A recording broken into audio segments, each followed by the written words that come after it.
आप सभी रेल अभ्यर्थियों को नमस्कार। ये वीडियो आप ही लोगों के लिए बनाई जा रही है जिन्होंने रेलवे जॉब के लिए अप्लाई किया है, अप्लाई करने वाले हैं।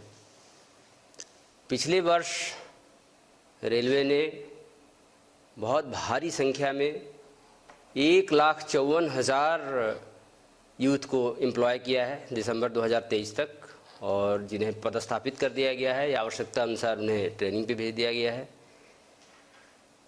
उन सभी का समायोजन कर लिया गया है और आज के डेट में railway man power optimum level पे है।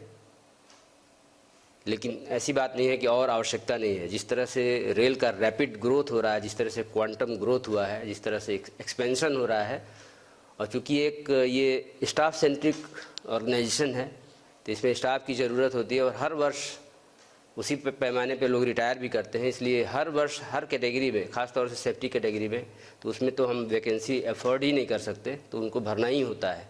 अभी सभी अभ्यर्थियों के हित में ये निर्णय लिया गया है कि अब कैलेंडर बना के हर साल वैकेंसीज़ को हम नोटिफाई करेंगे।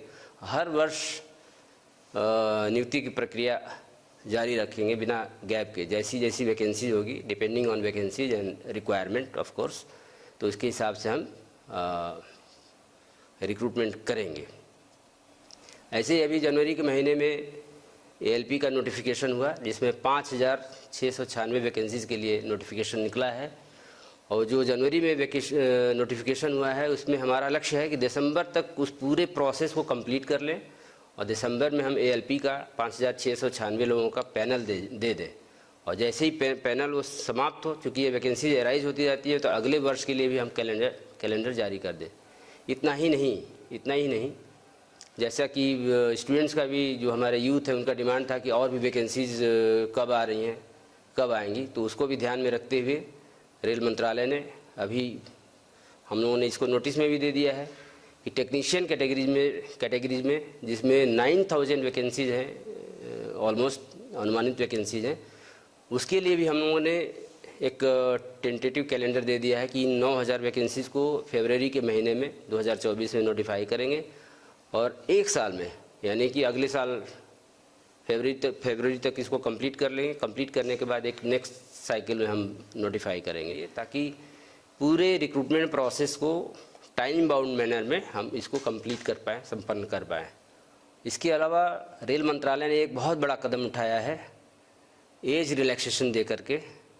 कोविड के टाइम में, जैसा कि आप जानते हैं, 2-3 साल तक परीक्षाएं करना संभव नहीं हो सकी थी। बहुत सारे कैंडिडेट्स ओवर एज हो गए थे, तो उनको सम्मिलित करने के लिए, उनको भी अवसर प्रदान करने के लिए रेल मंत्रालय ने 3 साल का, 1 साल नहीं, 2 साल नहीं, 3 साल का एज रिलैक्सेशन दिया है, जो कि जिससे हमारे कैंडिडेट्स जो वंचित रह गए थे, जो चूक गए थे एग्ज़ाम देने से, हो पाएंगे, अपीयर हो पाएंगे आगामी होने वाले एग्ज़ाम्स में। तो एक बड़ा उनके लिए भी अवसर होगा।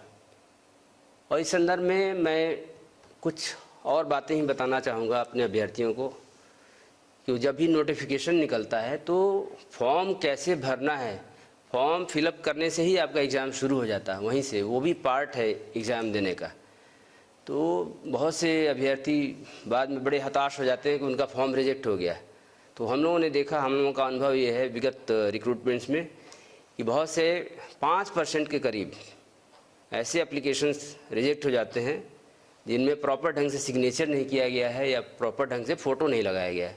बहुत से कैंडिडेट्स होते हैं जिनका और जो भी क्राइटेरिया है उसको फुलफ़िल करते हैं, उसमें उनका सर्टिफिकेट भी ठीक है, जो भी एज के लिए जो भी सर्टिफिकेट चाहिए वो सब ठीक है, लेकिन उन्होंने प्रॉपर ढंग से सिग्नेचर नहीं किया है या प्रॉपर फ़ोटो नहीं लगाया है। उसकी वजह से ये कंप्यूटराइज्ड वे में वेरिफिकेशन होता है, स्क्रूटनी होती है, तो रिजेक्ट हो जाता है। इसमें कोई ह्यूमन इंटरवेंशन नहीं होता है।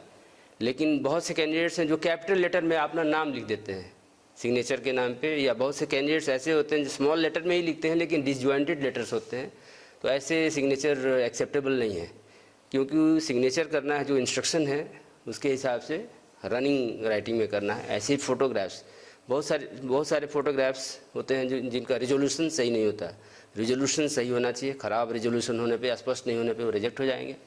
ऐसे बहुत से कैंडिडेट्स होते हैं जो फुल बॉडी का अपना फ़ोटोग्राफ दे देते हैं, या बहुत से ऐसे कैंडिडेट होते हैं, अभ्यर्थी होते हैं जो सेल्फी दे देते हैं, और ऐसे भी कैंडिडेट्स होते हैं जो ग्रुप में फ़ोटोग्राफ्स दे देते हैं। वेरीफाई करना बड़ा मुश्किल होता है, और जैसा कि आप जानते हैं आइडेंटिटी और जेन्युइनिटी सबसे इम्पॉर्टेंट पार्ट है किसी भी रिक्रूटमेंट प्रोसेस का। हमारी तरफ से अपील यही है कि फॉर्म भरते वक्त आप बहुत अलर्ट रहें, बहुत ध्यान से भरें, ताकि ये जो सुनहरा अवसर आपको मिला है उससे आप वंचित न रह जाएं। और जो भी बातें मैं बता रहा हूँ, इन सब बातों को सभी आरआरबीज़ ने अपने वेबसाइट पे दे दिया है, उसको आप देख सकते हैं। और ऐसे ही एज रिलैक्सेशन भी दे दिया गया है। तो हम सभी प्रतिबद्ध हैं, जो भी हम लोगों ने कैलेंडर दिया है, जो भी शेड्यूल दिया है, उसको हम लोग उस लक्ष्य को उसी शेड्यूल के हिसाब से जितना रिक्रूटमेंट है उसको हम कंप्लीट करें।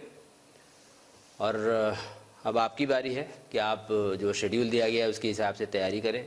अब आप जी जान से लग जाएं एग्ज़ाम देने के लिए। तो मेरी तरफ से, हमारी तरफ से, रेलवे की तरफ से, आरआरबीज़ की तरफ से आप सभी को ऑल द बेस्ट। आप सभी को ढेर सारी शुभकामनाएं। धन्यवाद।